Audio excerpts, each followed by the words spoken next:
Hello, welcome back guys to Spotaria channels here. Today in this video I'm going to show you a tutorial how to search movies or more in Disney Plus on iPhone.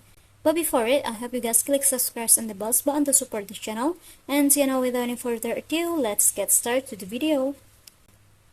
Well guys, first of course you just have to open your Disney applications, and if you want to search the movies, the series or more in this Disney Plus application, just go ahead to your profile first.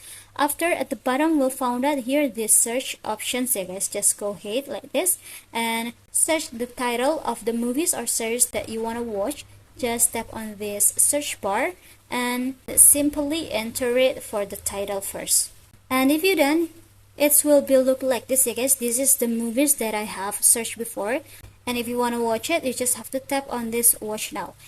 So yeah, I think it's enough from me. Thank you for watching this video guys. Don't forget to leave your like and comments below, and I'll see you soon on the next one. Goodbye.